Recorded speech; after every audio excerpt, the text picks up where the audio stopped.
Feeling handsome. All right. Hello, everyone. I'm Chris DeShane. I'm the Director of Operations at Kalamint.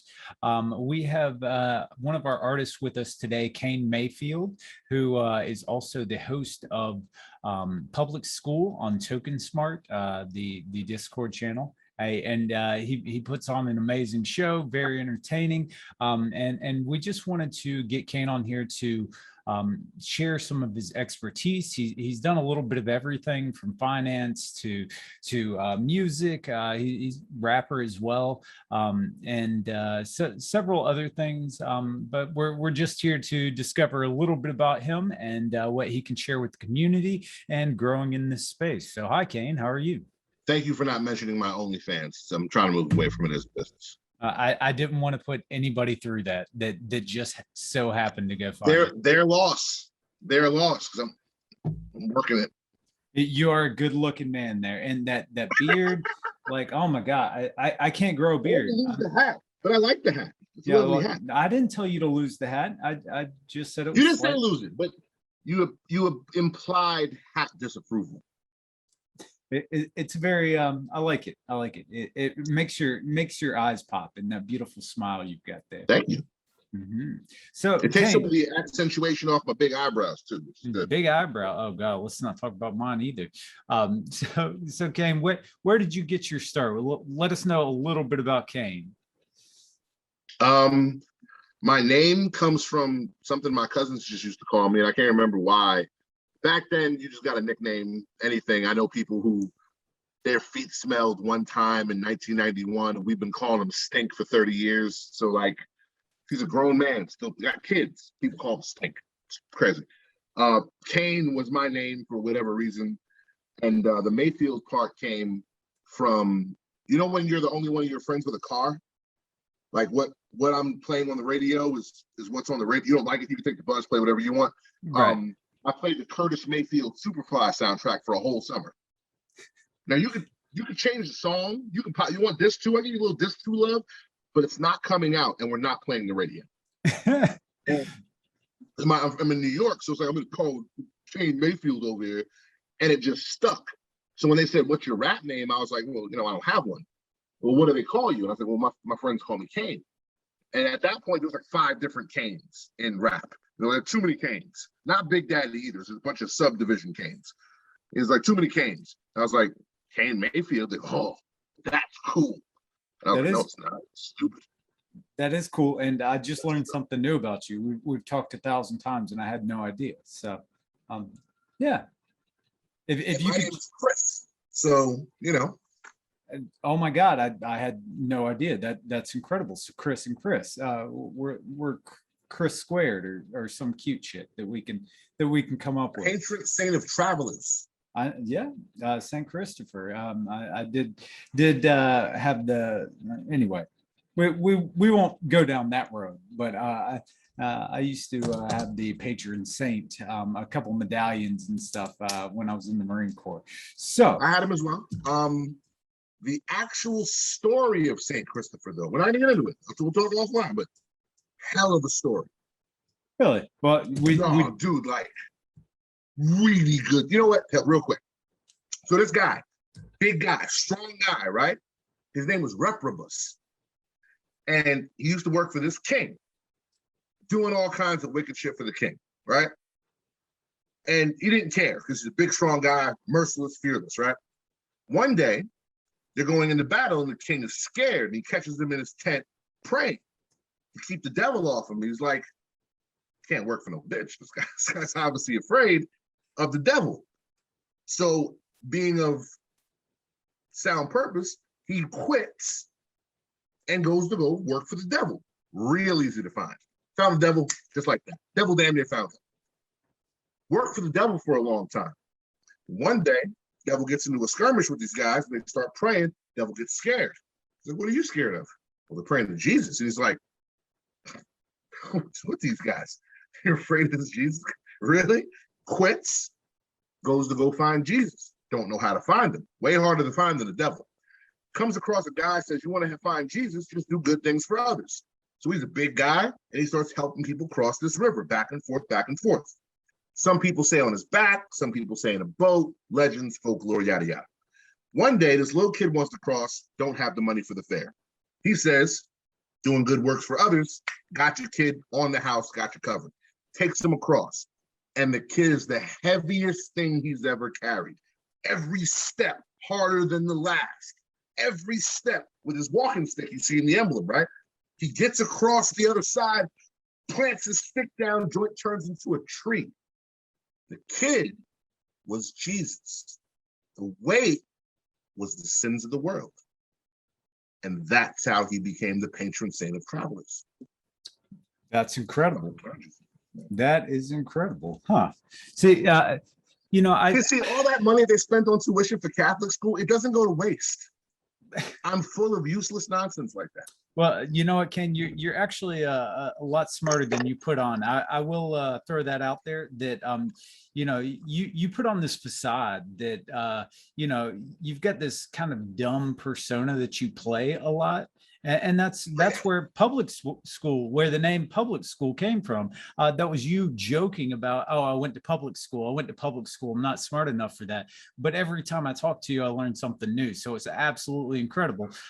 Yeah, you play too many games sometimes, because you had me fooled at first. I was like, oh, Kane's gonna be, ooh, he's a mouth breather. And then I started talking to you, and I was like, no, he knows what he's doing. So. Fantastic. But so backing up, where did you get your start? Did you start in, how long have you been rapping? You know, you've done some stuff in finance. Rapping professionally since about 2009, 10 was my contract. And then I didn't really even take it serious until maybe 2011, 2012. It was just hard for them to convince me it was all real. Because before I was a rapper, I was a stockbroker. I did it kind of in reverse. I went to money and then art. You know, it just didn't make sense the other way. I was in a group with my cousins when we were all young, and we went to this label, and they got offered a production deal. And there was 3 of us, and they said, yeah, those 2, not him. Were you the not him? Yeah, not me. Okay. And I said, oh, well, in my head at first, I'm like, we're not gonna take that, are we, guys? They were like, yeah, no problem. Yeah, definitely sign right here. I was like, oh Bunnies. shit, all right, well, okay, I better go get a job. So I started figuring out what I was gonna do with myself, and I ended up in Maryland, and then I ended up as a stockbroker back in New York.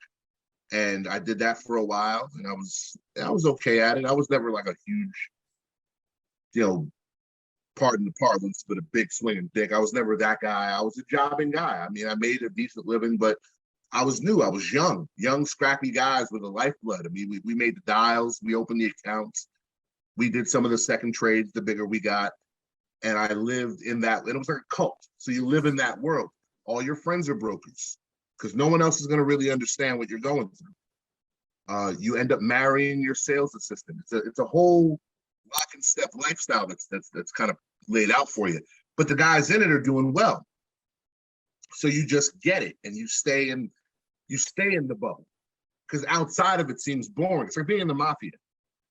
You know, it's hard to talk to regular people because it's like, yeah, so I was smacking up this guy who owed me money the other day. They're like, what? I'm like, yeah, it was 3 weeks. What am I gonna do? The guy had the big run. Hold on 1 second. My mother-in-law's here. Are you all good? It was on the table. You found it? It was all on the front table. Okay, but it was on the front table, and your package is there. Trying to be congenial, right? So, but being in, So is this like, hold on, is this like American Psycho? Like, is it really, you know, like that? You know, you've seen American Psycho with Christian Bale, where all these brokers get together, and it's like, oh, what color cards did they have? You know, that's a bone white with a slightly raised lettering. It's more the city guys, and that was more in the 80s. Okay. The world I come from looks more like, I guess, that whole Boiler Room, Wolf of Wall Street thing, even though I rebuked the premise of those, because it doesn't, Boiler Room kind of touched on it a little bit, where you spend 17 hours a day with somebody. It's not your coworker anymore. This is your brother. You know, I know these people better than their families. They know me better than my family. We spend abnormal amounts of time together. And when I think about it in retrospect, guys used to go home. Think about a job where you show up 6:30, 7 o'clock in the morning.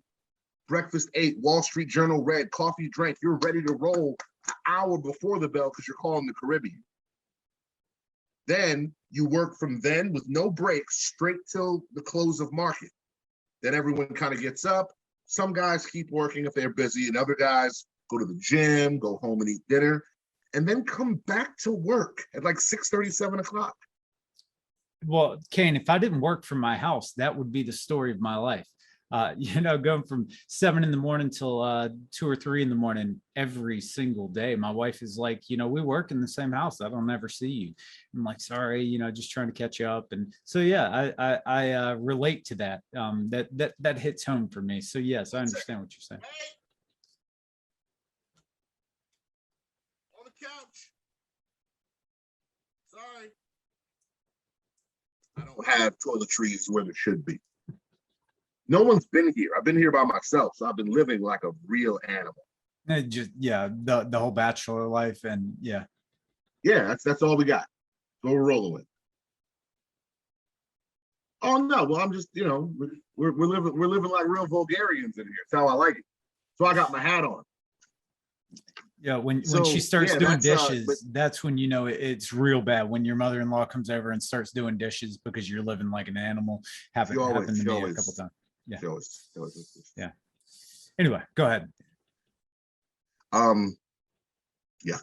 Anyway, but that world was great. I didn't kind of choose to leave. It just a series of circumstances kind of pushed me out of it temporarily.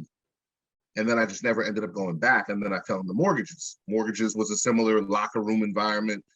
I played team sports, so like I'm good. I'm great. I'm good in those settings. And we prank and haze each other. And we used to have this thing, shout out to my boy Dwight. A list. We had a list of office disrespects. So if you're on the phone at your desk and I walk up next to you and I put my foot on your desk and start talking to you, my crotch is in your face. And we used to do it to new people just to see how long you would let it sit there. How long you would let someone's foot stay on your desk, just to see what you're made of, just to see what kind of person you are. It was how we gauged people. It was crazy. The first day they did it to me, I tried to staple his foot. Mwah. Love you too. Hey, are you good? You want to relax or you just drove along? While you want to sit down? Or... Okay, well, have fun. Enjoy yourself. All right. Yeah, big ups. Rastafari. I don't know what she just said. I find it's better to just agree. Just agree with whatever's happening. Nod and smile. Nod. You didn't hear him? Doesn't matter. The answer's still yes. Yeah. Your hand's raised. Whatever you want. Your hand stays raised. Yeah. So I tried to staple his foot, and he was like, "Oh, this guy's okay." So, but we had a lot of fun. But the market crashed, obviously, and I went from there. And I'm kind of figuring out what I want to do. Still doing mortgages, but business is obviously a little different. And I'm in a place where like my mentor who taught me how to sell is dead. Me and my fiance just broke up. And I'm like, I rapped the whole time since I was a kid, progressively getting better, but there's no songs, just long verses. I never knew how to write a song. And I was putting them on MySpace, if you remember. Yeah. MySpace. Someone heard them on a blog spot radio or blogtalkradio.com. And I'm on there and someone heard it and they're like, hey man, your songs are pretty good. Why don't you? And it led to me getting a label deal, indie label, but a label deal. And Brandon and Dwayne developed me and made me into an artist. And they were like, this is what your media training, how to perform, how to not say the wrong thing and something like this. I skirt the line with offending people sometimes, just me trying to have fun and make a joke, but ultimately it all comes from a good place. And that's why I think a lot of times people don't get mad at me, because I'm fucking around. So I don't really mean it. And I'm self-deprecating more than anything else. I'll crack a joke on me if I feel like cracking a joke on someone else would run the risk of hurting someone's feelings. That's never my intention. I just want everyone to have fun. I'm a Sagittarius. I want everyone to get drunk and take the prom queen home, or what, prom king, whatever you're into. I don't judge.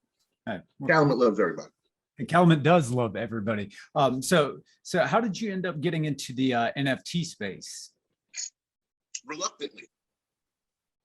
Skrilla, shouts to Jay Skrilla, aka Rare Skrilla, Skrilla Venture on Twitter. I knew Skrilla from the rap scene, and he's, I don't like to throw the word legend around, but he's a man of renown. He's done a lot of amazing stuff. He's not nobody. In rap, he's not nobody. In rap, he's worked with some of my favorite artists, and like, we've always had common respect, went on tour together, like, really great guy. I've always respected him. And we've done songs, and cool guy, and he hits me, hey man, you should do this crypto rap record he's doing, and this is for async. I'm like, I don't know anything about, and he knows I don't know anything, but he's been in crypto, Bitcoin, everything since like 2011, 12. He's a down for a long time. And anyone who's been, it's like being in jail. Anyone who's been in that long is crazy. And if you're watching this, please remember I said this. Anyone who's been in cryptocurrency for long amounts of time is usually a little nuts. They're kind of out of their fucking mind. They have weird phobias. They're afraid of things that don't even exist anymore. They're afraid of platforms destabilizing. They founded America to a degree. Like, they remember the cold winters. They got some wild stories. So when he's telling me stuff, he speaks pure blockchain. And to me, I'm like, what the fucking what? Take my sushi and wrap them in pancakes and get my Mega Man mask and my hash browns. And it all just sounds like breakfast food. I don't like it. It makes me upset. I don't like the way it's. I don't understand it. So I take it as disrespect. So I say, no, I'm not doing any of what you just now said. Plus, it doesn't fucking sound fun. So in joke, I Google crypto rap, and it's what you think it is. It's not good. It's not good rap. I see what they're doing. Lovely people. I'm sure they love their grandma, but I ain't bumping that shit. I'm like, nah. I listen to Wu-Tang. I'm fine. He stays on me about it, and he eventually says, look, I know you don't think this will work or this will be anything, but and I told him, I said, I'm cold. I haven't made records in a while. Like, no one's hankering around for a Kane Mayfield song. I'm out. I'm done. My parents died. I quit. I walked away. I went to Mexico to ride yachts with naked ladies for a couple of years. I had a great time. But the last thing on my mind is singing songs for you. I don't want to say no to a friend, but I can't imagine anyone still cares. At my peak, I was a struggle rapper. At my peak, at the very best I could do, I was still an obscure nobody. So at this point, what's the point? And he says, as if you've ever talked to Skrilla, you should definitely have more. How he says, yeah. But anyway, you should do it. I'm like, okay, whatever, man, I'll do it. So he gives me a list of crypto phrases because I'm green to everything. And I'm like, there's no way that's real. There's no way. Diamond hands is good. Paper hands is bad. Fud's a thing. So y'all just be saying FUD. Really? He's like, it stands for fear, uncertainty, and doubt. No one cares what it stands for. It's stupid. No one talks like this. So I have to write a whole verse of this crypto stuff. And I thought it was dumb. So I haven't said this before, I didn't do it. I never did it. I waited until the 19th hour. He called me in the midst of my not doing it and said, hey, how's the rest? I was like, oh man, fuck, it's great. What are you talking about? I killed it. All the diamonds and FUD. Got all the fuddy-duddies. Got it all crazy. Fuddy-duddies galore. You're going to love it. And he's like, can you do another verse? And I was like, another one? Shit, I thought you never asked. I got so much of this,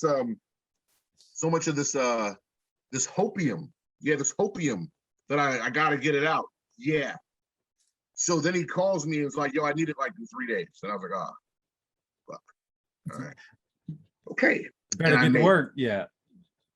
So I called a few people who I knew, and anyone who's talked to me knows that my analogy is fucking bananas. Crypto, in my experience, for the uninitiated, is like it's like jerking off with your feet. I know, I'm going somewhere. No one wears a blue carnation or a forget-me-not to signify their footwork. You dig it? So I don't know who in my friend group is jacking off with their feet. So I have to call people. Kane, I can't put this on YouTube under the Kalamint. Sure you can, 100%. You can definitely do this. I know you can. Believe me, this will be fine. So I have to call people and say, hey man, how you been? Are you practicing self-harm with your feet?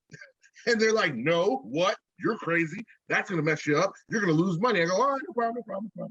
Call someone else and I go, hey man, are you jerking off using? Brother, I've been doing it since 2013. What's going on? Kane Mayfield, Jack, how you doing, man? Sitting Indian style? And I'm like, whoa, okay. So this is real. How does this all work? And they've been explaining it to me. My cousin married a guy who was at my brother's wedding. Sounds like 17 degrees separation, but he bought a house in Long Island with crypto. Turned me on to a bunch of different Celsius and platforms, and how this works and how that works, and still talking a language I don't understand, but I know it's real. These guys don't know Skrilla. Not that he would lie to me, but they're not lying to me. I mean, everyone can't be making it up. There's something here. So I give them the verse. How does this sound? Oh, yeah, that's it. Okay, so there's something here. And as I progressed, I realized there's a big void to be had in crypto rap. I'm a good rapper. I'm more than a good rapper.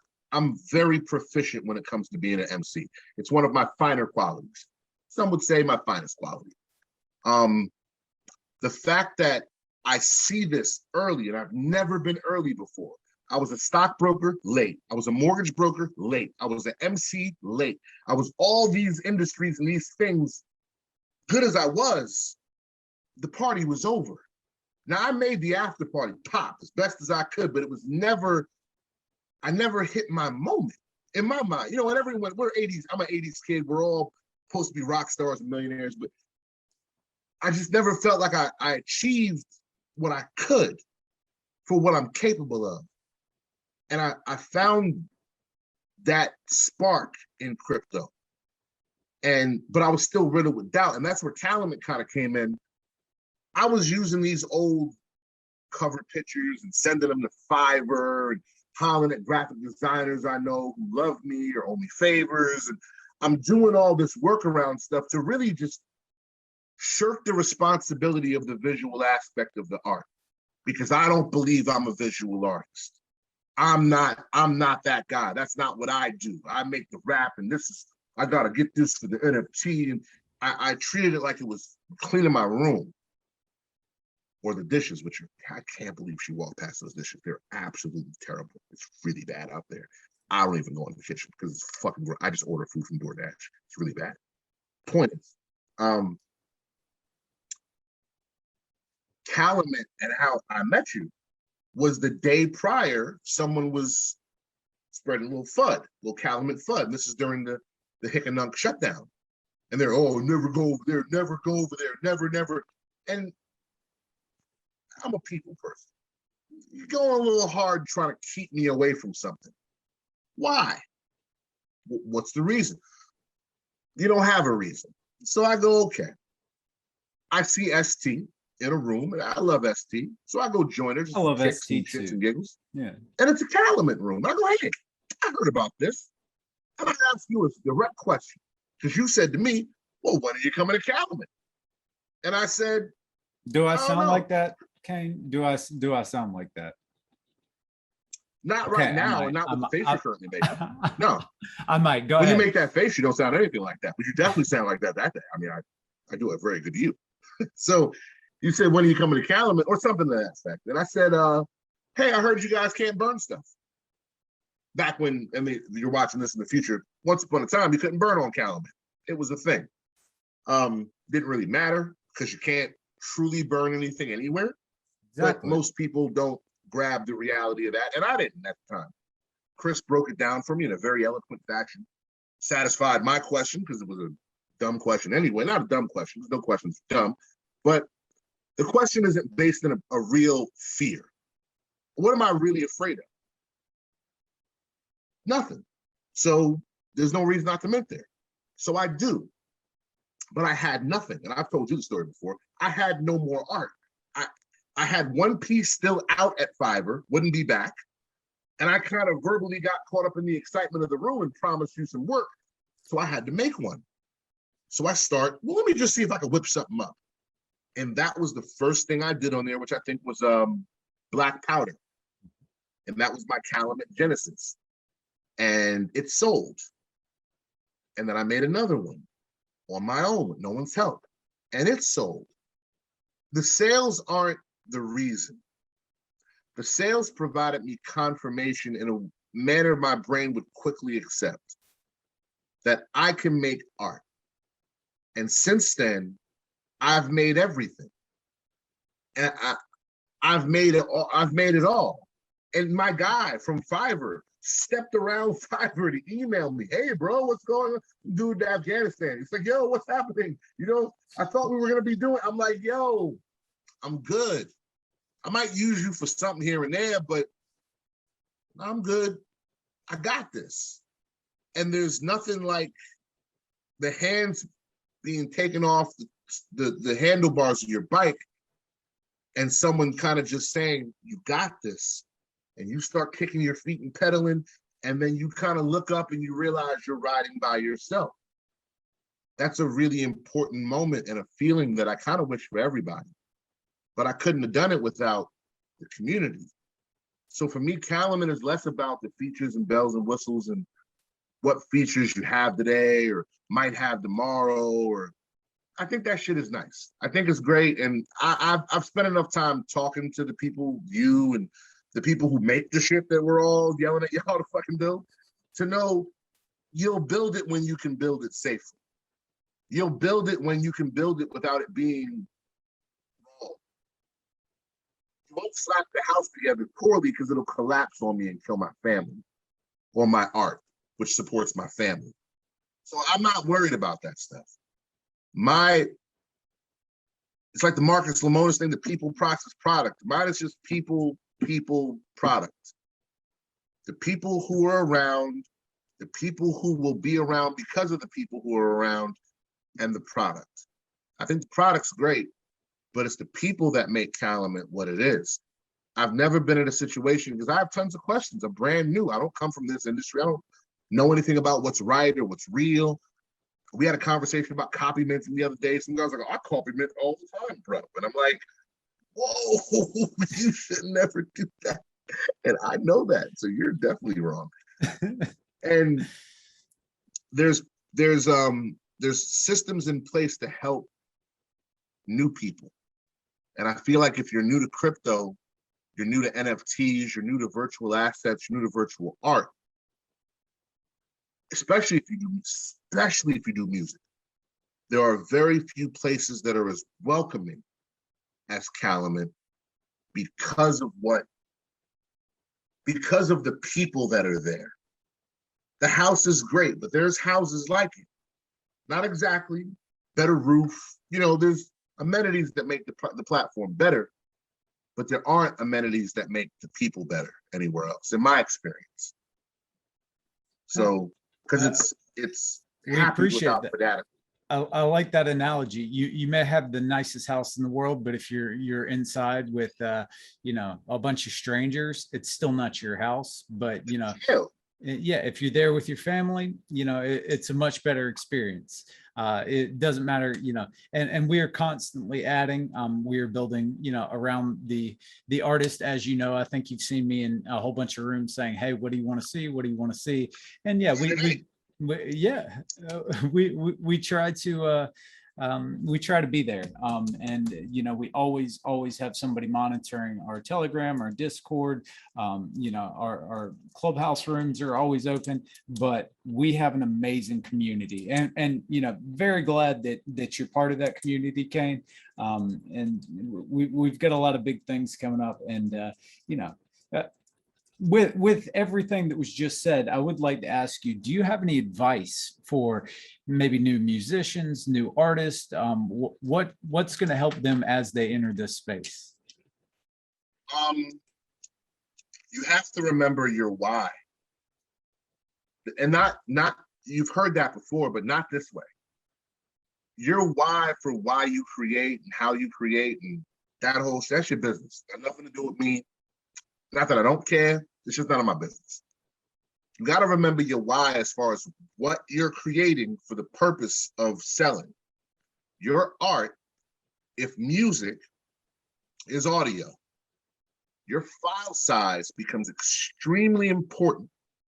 Not to mention unlockable content, which, again, unlockable content's great. Unlockable content isn't the linchpin of why they buy. They buy for the artist.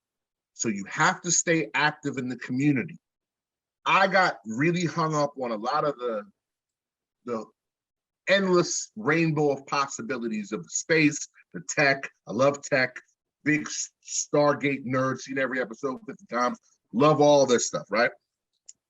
Got a little too high to bring myself down. I realized there's 3 reasons why people don't make it. 1, you're not famous. You may think you're famous. You're not famous. I love Tribe Called Quest. They're not famous. They're popular. They're famous to me.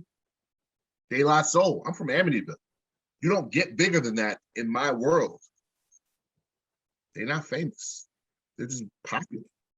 Justin Bieber's famous. Crypto, at this current position that it is right now, not NFTs, it's crypto, 4% of the population. That's everything from some 2010 diamond-handed Bitcoin maxi who thinks Ethereum is Chuck E. Cheese tokens, from that guy, all the way down to some housewife in Peoria who bought some doggy coin because it was on Good Morning America. That large swath of characters, still just 4%. Less than half of them understand what an NFT is, how it works, what it does, what's real, what's not, what's hype, what's substance. They're still figuring it out. We as a community are still figuring this out. So the outside, you know how famous you got to be for your name to just ring out because you did something? Tom Hanks would have a rough time doing that. So don't just rely on your previous achievements to carry you through. 2, this is still, as of 5 o'clock, August 18th, 2021, still a very small community. Very small. Think of it like a new school. Don't get in any fights. Don't want to lose a fight. You don't want to really be a fighting guy. Establish your reputation properly. Be nice to everybody because you don't know who's who. Someone with 200 followers on Twitter can change your fucking life. Look at me. Change your life. There are some huge egos. There are some very humble people. Hard to tell who's who right away. Rule of thumb, just be nice to everybody. People come into space, start throwing their experiences and past around. Guess what, buddy? Whole new school. No one saw you score that touchdown here. Probably better to just be nice to everybody. And the third reason is they just throw stuff out there. And this is something that even me, for all of my outgoingness, and I'm a bubbly personality. I'm like a moon bounce with a Skittles in it, right? I'm fun. I forget to show my work. I forget to promote my art. I forget, caught up in having fun, that, hey man, you got to promote your work because people forget. People who have bought my work have told me prior to buying my work, damn, I forgot you even made music. You're just always the fun guy. I think of you for sandwiches and jokes and laughs. And I go, shit. And it's hard to argue with. I forget. So don't forget to show your work. Spamming ain't jamming. There's a difference between spamming and being bothersome and actually quality promoting your work. Remember, this is all art, so we all love stories. What's the story behind the piece? Make the art however you make the art, but when you get ready to sell the art, you want to focus on what the story is about that art, what makes that art interesting and relevant. You never know what minute detail is going to connect and resonate with another person who, while very different from you, may have had a very similar experience and now feels like they're super connected to you and has to have this piece. And of course, the bigger you get, the more popular you get, the more your art potentially could be worth. So just find the right platforms that work for you. Kalamint, as of right now, is one of the few sites where you can still just upload an MP3. You don't have to have a picture, which I'm happy I didn't find it first, which is a weird thing to say, because I would never have found the courage to make it. I would have been lazy and kept MP3 in it. So even if you do go straight to Calum, push yourself, test yourself, try to make some stuff. But find a platform with larger file sizes because your file matters more. My art is the rhymes. I paint with words. I need the big file size to fit the compression of my song, and I do full songs. So find a platform that works for that with a community that at least, at the very minimum, rallies around its own. Calum rallies around everybody, but at least the community that rallies around its own, because you're going to need that support structure. And of course, the last thing that I would say is be dangerous. Stay dangerous. If you're uncomfortable, you're doing it right. If your feet are up on your desk and this is all smooth sailing, you've lost the plot. This is the frontier, man. We're explorers. We're voyagers. This should be a voyage for you. Take the journey. Bootstrap something. Come up with an idea. You thought of it? Cool. Sounds great. Let's do it. Make things happen. Explore and create. I got a show by accident. Imagine what you could do. That is incredible advice, because that's what I try to get people to understand as well.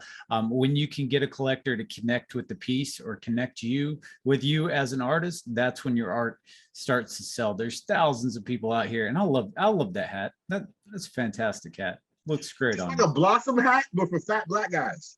I love it. No flowers, because fat black guy. But still, it's like a blossom hat. But I like my hat. Blossom liked her hat. Shouts to Blossom. Well, Kane, I appreciate your time today. That was amazing advice. And I'll have to put some kind of parental advisory on this before I put it up. But I'm super excited to share it with everyone. If anybody ever needs help from Kalamint, you can always reach out to me directly. Kane's got amazing advice, and certainly go check out his artwork, kalamint.io/user/Kane Mayfield. And I'll put that at the end of this video as well. Amazing art, amazing artist, and amazing stories. Also check them out on Token Smart for public school. They were brave enough to have me in there. I always want to try this.